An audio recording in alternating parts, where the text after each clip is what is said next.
Hello, and welcome to the Trash TV Review. And that's my name is Dwight Gillespie. I'm your host. If you haven't done so already, please like, subscribe, and share with your friends. This is just the introduction. Today, we're not going to do any actual review, right? Well, we will, but that's in the next video. In this video, we're not going to do a review. All I want to do is kind of explain what we're doing here.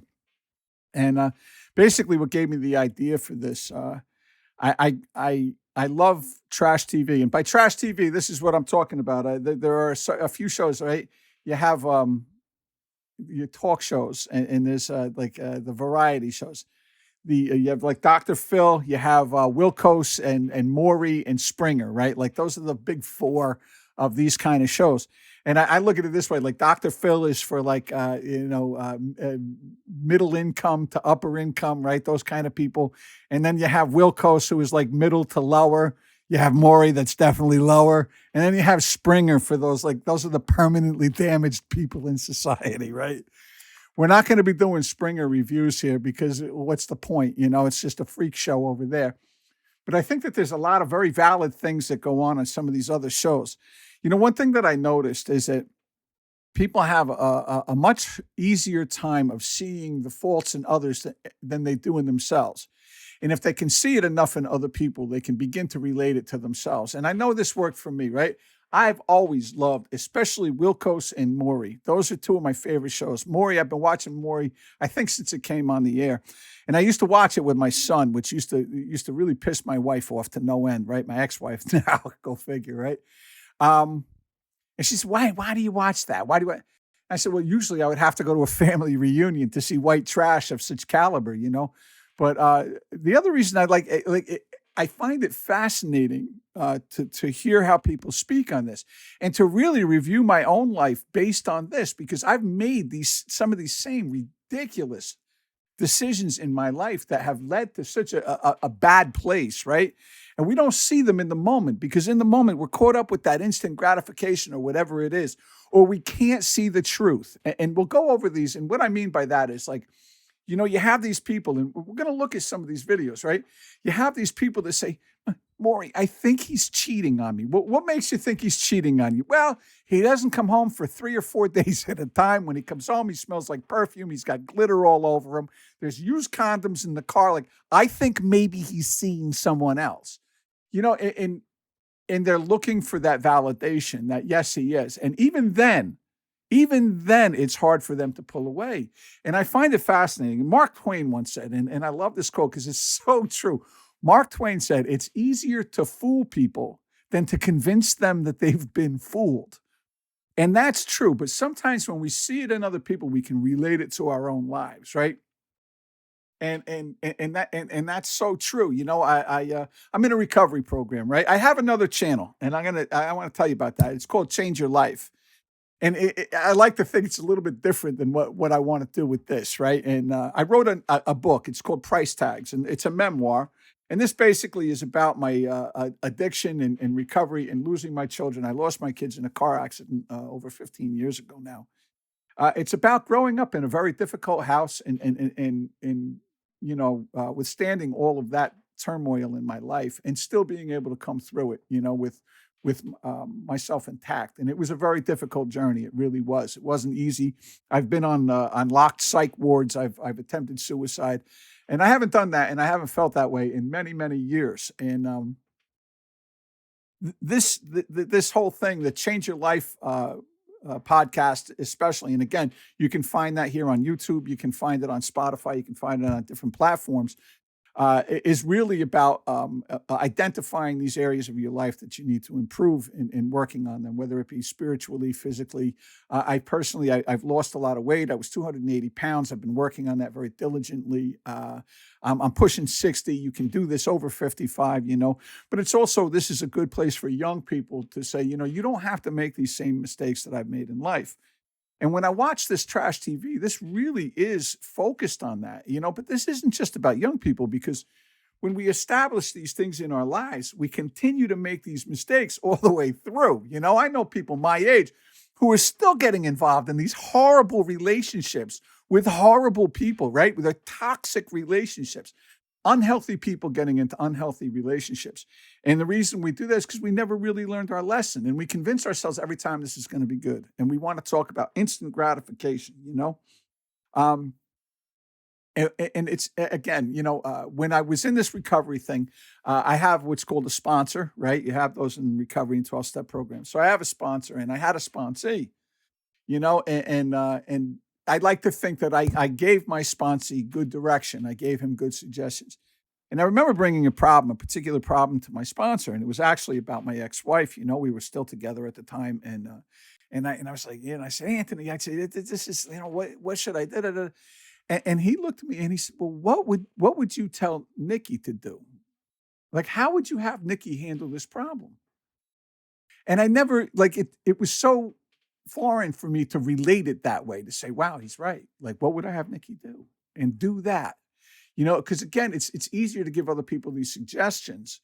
And when I was able to say, okay, what would I do? What would I have him do? I was able to remove myself from that and kind of detach from the situation and make a better decision based on that, on that information. And that really started me looking at these videos in a different way. It started me looking at this and saying, I can apply these things to my life, to other people's lives. And I think that we can learn a lot. And yeah, you say, it's trash TV. It really isn't. And I remember watching Dr. Phil in particular. I'm not a big Dr. Phil fan because I like the trash. Like, I like people who sound like me, who talk like me. I have a thick accent. I like people who I can tell grew up blue collar. Let's say I grew up in a blue collar environment. I come from a blue collar background. I'm a union man. I was a union man for 10. CWA 1109 Brooklyn. Let's go. That's who I am, and I relate to that better. But I was actually Dr. Phil. I was watching a Dr. Phil episode, and it affected me profoundly. And I'm going to explain it to you because I haven't seen it since. I would like to dig it up. We'll try to do that later on. My producer maybe will find it. He's not really a producer. I don't pay him like a producer, right? Producers make money. Anyway, in this episode, and I'll say it briefly, and that this is what really led me to want to do this channel. In this episode, he had this guy on, right? And he was abusive. The guy was a real, he was just and he treated this woman like he was abusive. He was, just one of those people. Would drag her around by the hair, would spit at her, would call her and or he had his sons doing the same thing to her, right? And Dr. Phil turns to this woman, right? And I feel for her. Like, I have compassion. And he said, why don't you leave? Right? And she said the words, oh my God, because I love him and you can't pick who you love. And Dr. Phil followed up, which a lot of people don't. But he followed up. He said, what do you love about him? Right? What do you love about him? How do you love a guy who drags you around by the hair, who has your children calling you and they didn't call her mommy, they called her and her boys were like 4 and 6 or something, right? So they were headed down the same road as the father, right? What do you love about him? I love the man he has the potential to be. And I related to that, right? Because I was in a relationship with a person who didn't do those things to me, but she abused me in other ways. What she did was she denied me sex. She sex became a weapon. Nothing was ever good enough, like all of those things. And I kept waiting for it to get better. I kept waiting for it to change. I kept waiting. And it never happens that way. Like, it's never going to change, right? So I'm listening to this, and Dr. Phil said something, and he said, you don't love him.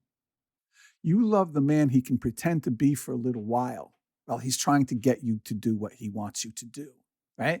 You love the man that he was because she's like, when we were first together and everything. And Dr. Phil said, but that's just the guy he needed to be to get in your pants. Once he got you, he became who he really was. And every once in a while, when you get totally fed up, he can become that man again for a little bit, right?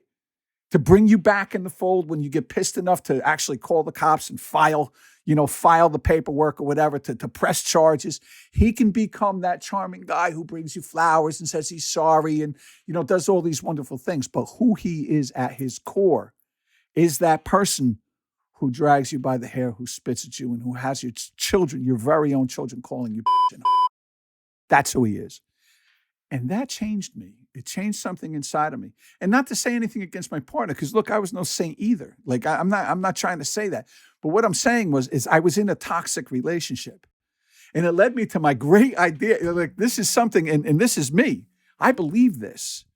If you're in a relationship with a crazy abusive person and you want to know who the craziest and most abusive person in that relationship is, look in the fucking mirror. Because that's who it is. The person looking back at you has no problem with you being abused every single day, with you being in a horrible, horrible relationship that you find toxic.